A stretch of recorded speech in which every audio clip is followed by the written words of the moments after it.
খালাম্মা, কি তোমরা বিয়ে করেছো আমাকে জানালে না তো? তে খালামণি, আমরা যে বিয়ে করেছি এটা কেউ জানে না, এমনকি আমাদের এখনো বাসরটাও হয় নাই।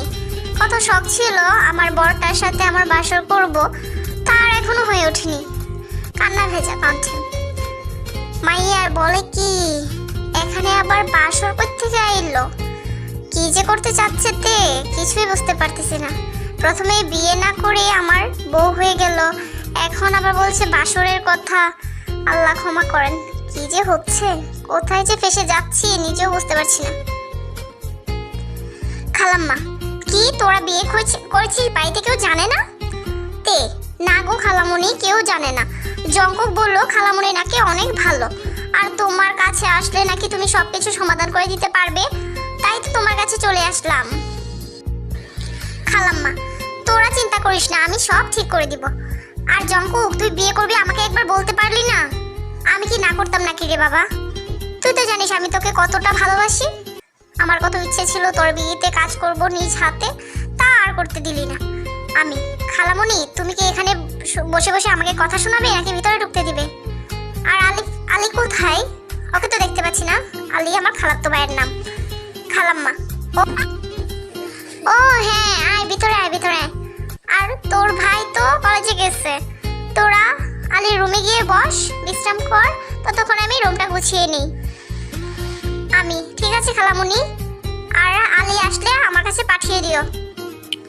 খালাম্মা, বাবা তোর ফোনটা দিয়ে যা তো, আলীকে একটা ফোন দেই, তাড়াতাড়ি আসতে বলি। খালামণিকে ফোনটা দিয়ে আলী রুমে গিয়ে বসলাম।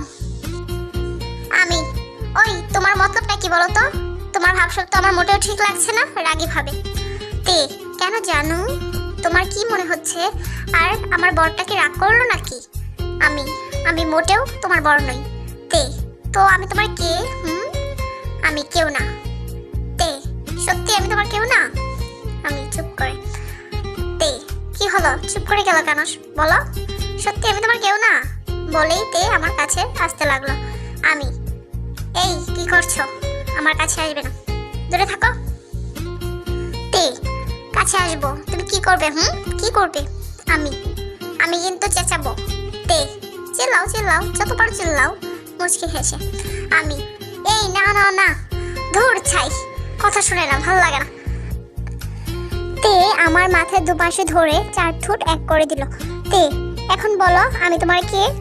ঠোঁট মুছতে মুছতে আমি, কাজটা কিন্তু তুমি ঠিক করলে না। তে ওই কুত্তা, তোরে আমি কি বলি আর তুই কি বলিস? আমি, ধুর ভাল লাগে না, যাও তো ফ্রেশ হয়ে আসো আগে। তে যাইতেছি, কিন্তু তারপর কিন্তু বলতেই হবে আমি তোমার কে, নাইলে একবারে ঠোঁট একদম কিন্তু ছিঁড়ে ফেলবো। বলেই তে চলে গেল। আর আমি ভাবতেছি কি করতে চাচ্ছে এই মেয়েটা, ভাবতে ভাবতে আলী চলে আসলো। আর আলী, কি রে ভাইয়া আসবো? দরজার দিকে তাকিয়ে দেখি আলী হাতে কিছু শপিং ব্যাগ। আমি, আরে আলী তুই আয় আয়, আর এই তো তোরই রুম এটা, তুই আসবি আমাকে জিজ্ঞেস করছিস কেন? আলী, আমার রুম, কিন্তু ভাইয়া রুমে তো তুমি একা না যে আমি একা আছি। ভাবি কোথায়? আর ভাইয়া এটা তুমি একেবারেই ঠিক করলে না। আমি, কি ঠিক করলাম না রে ভাই? আলী, এই যে তুমি বিয়ে করে ফেললে না জানিয়ে। আমি, তোরে কি জানাবো রে ভাই, আমি নিজেই তো জানতাম না যে আমি বিয়ে করছি, তুই কেমনে জানবি মনে মনে। আলী, কি রে ভাইয়া, কথা বলো না কেন, কি ভাবো? আমি, আগে জানাই নাই তো কি হয়েছে, এখন তো জানলি তাই না? আলী, নাও এগুলো নাও, আর তাড়াতাড়ি এগুলো পরে বাইরে আসো। আমি, এগুলো কি? আলী, তোমার জন্য পাঞ্জাবি আর ভাবির জন্য বেনারসি। আমি, কিন্তু এগুলো কেন? অবাক হয়ে। আলী, আম্মু বললো তোমাকে নাকি বর বেশি দেখবে, তাই তাড়াতাড়ি চেঞ্জ করে চলে আসো। আর এই নাও তোমার ফোন, আম্মু দিল। আমি, রেখে যা। কিছুক্ষণ পরে তে বাথরুম থেকে বেরিয়ে আসলো। তারপর, তে কার সাথে কথা বললে গো এতক্ষণ? আমি, আলী আসলো এগুলো দেবার জন্য। ব্যাগগুলো দেখি। তে কি এগুলো? আমি, খুলে দেখো। তে খোলার পরে ওয়াও কি সুন্দর, এগুলো কি আমাদের জন্য? এগুলো আমি তে আমার খুব পছন্দ হয়েছে, কিন্তু এগুলো কিসের জন্য? আমি সবকিছু খুলে বললাম কি জন্যে। তারপর দুজন রেডি হয়ে বাইরে আসলাম। বাইরে বের হয়ে যা দেখলাম, একজন মুরব্বি লোক খাতা নিয়ে বসে আছে। দেখে মনে হচ্ছে কাজই হবে হয়তো, কিন্তু কেন? খালাম্মা আয় তোরা এখানে বস। আমি খালামণি উনি কি? লোকটাকে দেখে খালাম্মা উনি তো কাজী সাহেব, তোদের আবার বিয়ে দেবার জন্য নিয়ে আসলাম আলীকে দিয়ে। আমার অনেক দিনের শখ ছিল তোর বিয়ের কাজ নিজ হাতে দাঁড়িয়ে দিব। আমি তের দিকে তাকিয়ে দেখলাম, মেয়েটাও মনে হয় এই কথাটা শোনার জন্য মোটেও প্রস্তুত ছিল না। মুখটা একদম ফ্যাকাশে হয়ে গেছে, সাথে আমারও একই অবস্থা। আমি কি বলো তুমি খালামণি? আমরা তো একবার বিয়ে করছি, তাহলে আবার কেন? খালাম্মা তোকে বললাম না আমি তোর বিয়ে নিজে দাঁড়িয়ে থেকে দিতে চেয়েছি, আর তোর আবার বিয়ে করতে সমস্যাটা কোথায়? হ্যাঁ, অন্য কাউকে তো বিয়ে করতে বলছি না, তোর বউকেই তো বিয়ে করতে বলছি। বাবা তুই আমার জন্য এতটুকু করতে পারবি না? আমি তের দিকে তাকিয়ে, তে তুমি তো কিছু বলো এখন খালামণিকে। তে আমি আর কি বলবো বলো, খালামণি তো আর বেশি কিছু আবদার করে নাই তাই না? খালামণি আমরা রাজি, ওকে লজ্জা রেখে খালাম্মা ওকে কাজী সাহেব আপনি বিয়ের কাজ শুরু করুন। আমি নিজেই কিছু বুঝতে পারছি না কি থেকে কি হয়ে যাচ্ছে। এখন খালামণিও সত্যটা বলতে পারবো না, কারণ সে খুব কষ্ট পাবে। কি করব এখন আমি? এই তো ভাবতে ভাবতে এখন কবুল বলে দিয়েছি। অবশেষে তে আর আমি বিয়েটা করে নিলাম, আমাদের বিয়ে হয়ে গেল। এখন রাত 10টা, বাসর ঘর। তে বসে আছে বাসর ঘরের মধ্যে। আমি দরজা খুলে ভিতরে ঢুকে, বাসর ঘরের মধ্যে বসে আছে তে। জঙ্কুক দরজাটা খুলে ভিতরে ঢুকবে রীতিমতো অবাক হয়ে, কারণ ঘরটা অনেক সুন্দরভাবে সাজানো। এত অল্প সময়ে এত কিছু কিভাবে সাজালো খালামণি বুঝতে পারছি না। মনে হচ্ছে আগে থেকেই সাজানো ছিল ঘরটা। আরো অবাক হলাম তের দিকে তাকিয়ে, কারণ যে মেয়ে সবসময় আমার পিছে পড়ে থাকে সেই মেয়েটা মাথায় ঘুমটা দিয়ে নিচের দিকে তাকিয়ে বসে আছে। ভাবা যায়? তেকে বউ বেশে যেন সুন্দরী অপ্সরার মতো লাগছে। আমি ভয়ে ভয়ে দুপা এক পা করে খাটের দিকে এগিয়ে যেতে লাগলাম। খাটের কাছে যেতেই তে খাট থেকে উঠে এসে দাঁড়িয়ে জঙ্কুককে সালাম করতে লাগলো। জঙ্কুক তার দুই বাহু ধরে উঠে দাঁড় করালো। জঙ্কুক এই এই কি করো? তে এখন তুমি আমার স্বামী, সো এখন এটা আমার অধিকার। শুধু অধিকারই নয়, বিয়ের রাতে এটা কর্তব্য। স্বামীর পা ধরে সালাম করা প্রত্যেক নারীর কর্তব্য, এটা আমাদের সমাজের নিয়ম। তাই তোমাকে আমি এটা থেকে বিরত রাখতে পারলাম না। কি আর করা, এই মেয়ের সাথে কথা বলে আর পারা মুশকিল। তারপর তে আবার আমার পা মুছে সালাম করে নিল। তারপর তে তোমার কি অজু আছে?